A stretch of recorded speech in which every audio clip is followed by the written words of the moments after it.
स्वागत है आपका आज के इस खास एनालिसिस में। आज हम जिस कहानी की गहराइयों में उतरने वाले हैं वो सच कहूं तो कोई आम प्रेम कहानी बिल्कुल नहीं है।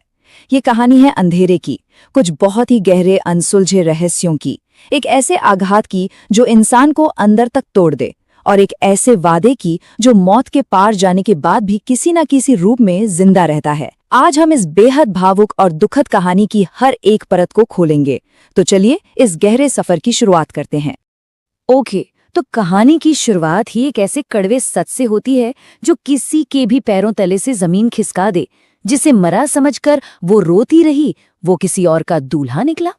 जरा इस बात की कल्पना कीजिए, किसी ऐसे इंसान के बारे में सोचिए जिसे आपने हमेशा के लिए खो दिया हो, जिसके जाने के गम में आंसुओं का समंदर बहा दिया गया हो, और फिर अचानक एक दिन वही शख्स किसी और के साथ एक नई जिंदगी की शुरुआत करता हुआ आपके सामने आ खड़ा हो। ये सिर्फ एक धोखा नहीं है, ये लिटरली एक मनोवैज्ञानिक भूकंप है, और यही हमारी मुख्य नायिका आयत की असल सच्चाई है। कहानी के इस पहले हिस्से में हम आयत की उस शुक भरी दुनिया को देखते हैं जहां सिर्फ और सिर्फ दर्द और खामोशी है। इस आघात की गहराई को समझने के लिए जरा इस टाइमलाइन पर गौर कीजिए। कहानी की शुरुआत एक बहुत ही भारी और उदास माहौल से होती है। सबसे पहले आता है निकाह, यानी एक ऐसा वादा जो जिंदगी भर साथ निभाने के लिए किया गया था। लेकिन फिर ठीक 3 महीने पहले आरिज नाम के उस शख्स की अचानक मौत हो जाती है। और फिर आता है हमारा आज का दिन, यानी वर्तमान। पिछले 90 दिनों से आयत एक अंधेरे कमरे में पूरी तरह से कैद है। वो कमरा और वहां का अंधेरा असल में आयत के अंदर चल रही उथल-पुथल और अकेलेपन का सीधा प्रतिबिंब है। ये दिखाता है कि कैसे बस एक पल में किसी की पूरी दुनिया उजड़ सकती है। अब इस घने अंधेरे में उम्मीद की सिर्फ एक ही किरण बची है, और वो है उसकी दोस्त सना। सना इस पूरी कहानी में एक बहुत ही अहम कैटलिस्ट यानी उत्प्रेरक का काम करती है। वो देख रही है कि आयत खुद को खत्म कर रही है, इसलिए वो एक अल्टीमेटम देती है। अगर आयत आज बाहर निकलकर इस शादी में नहीं गई तो वो भी उसे हमेशा के लिए छोड़कर चली जाएगी। ये वो टर्निंग पॉइंट है जो मजबूरन ही सही, लेकिन आयत को उसके उस घुटन भरे अंधेरे से खींचकर बाहर असली दुनिया में ले आता है। सना की इस जिद की वजह से कहानी अब एक बंद कमरे से निकलकर एक जश्न की तरफ बढ़ती है। एक ऐसा जश्न जो आयत का दम घोट रहा है। यहाँ पर जो विजुअल कॉन्ट्रास्ट हमें देखने को मिलता है वो वाकई बहुत स्ट्रांग है। इन दो अलग अलग दुनियाओं को देखिए। एक तरफ आयत की अपनी वास्तविकता है, जहां सिर्फ अंधेरा है, पिछले 3 महीनों के आंसू हैं और एक ना खत्म होने वाली घुटन है। वहीं दूसरी तरफ शादी के हॉल का माहौल है, चक्काचौंध कर देने वाली रोशनी, लाउड म्यूजिक, महंगे कपड़े और हर तरफ सिर्फ जश्न। सच कहूं तो बाहर लोगों की हंसी और जश्न जितना ज्यादा होता है, आयत के अंदर का वो सूनापन और दर्द उतना ही ज्यादा गहरा और असहनीय महसूस होता है। माहौल में लाउड म्यूजिक चल रहा है, लोग अपनी ही मस्ती में हैं, और तभी अचानक हॉल की रोशनी कम होती है। लोगों के बीच एक नाम गूंजने लगता है, कबीर मल्होत्रा। हर कोई इस दूल्हे की पर्सनालिटी की तारीफ कर रहा है। लेकिन यहाँ जो सबसे बड़ा सवाल खड़ा होता है वो ये है कि ये कबीर मल्होत्रा असल में था कौन। ये ठीक वो पल है जहाँ कहानी में एक बहुत ही बड़ा, रोंगटे खड़े कर देने वाला रहस्य सामने आने वाला है। और यहीं पर कहानी में आता है सबसे खौफनाक ट्विस्ट, एक ऐसा धोखा जिस पर यकीन करना नामुमकिन सा है। यहाँ से कहानी की रफ्तार एकदम से तेज हो जाती है। मेन गेट पर सीधे स्पॉटलाइट पड़ती है।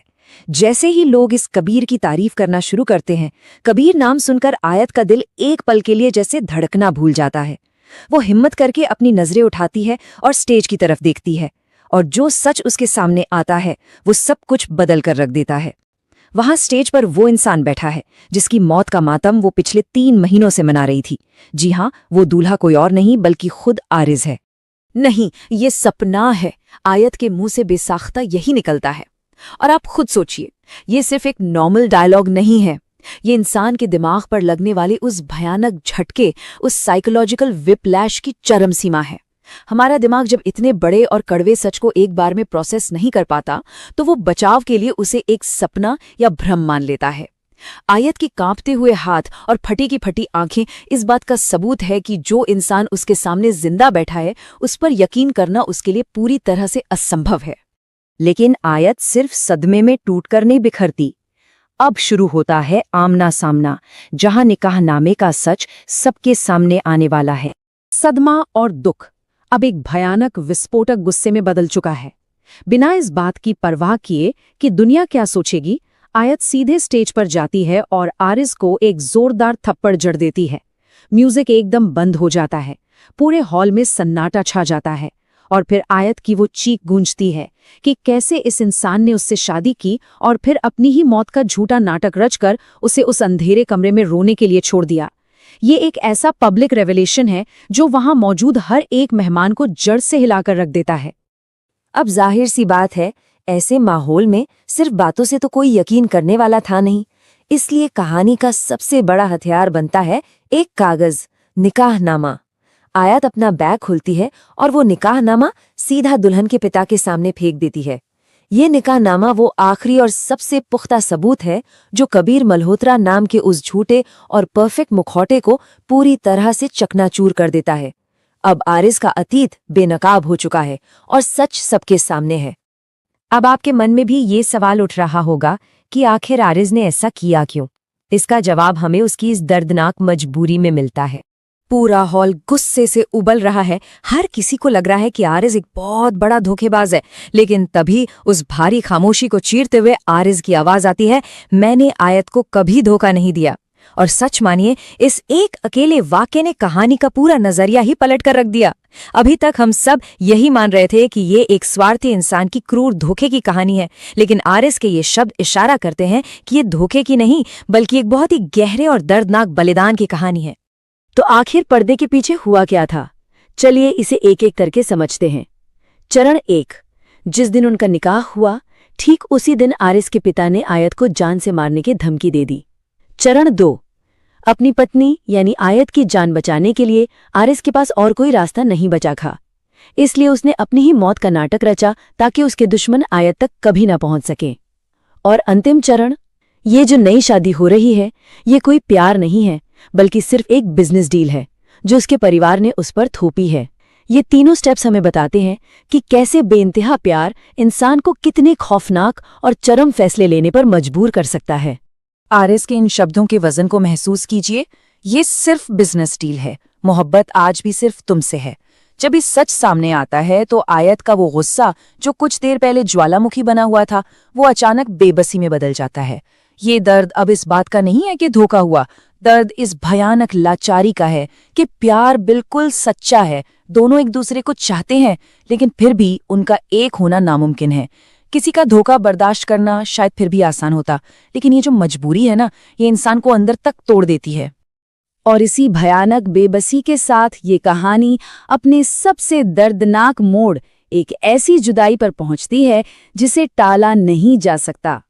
वो सारा चीखना चिल्लाना, वो सारा गुस्सा अब शांत हो चुका है और उसकी जगह ले ली है एक टूटी हुई खामोश मुस्कान ने। हमारी ये कहानी एक बेहद मार्मिक और गहरे दार्शनिक विचार के साथ खत्म होती है। कुछ मोहब्बतें मुकम्मल नहीं होती, बस याद बनकर रह जाती हैं।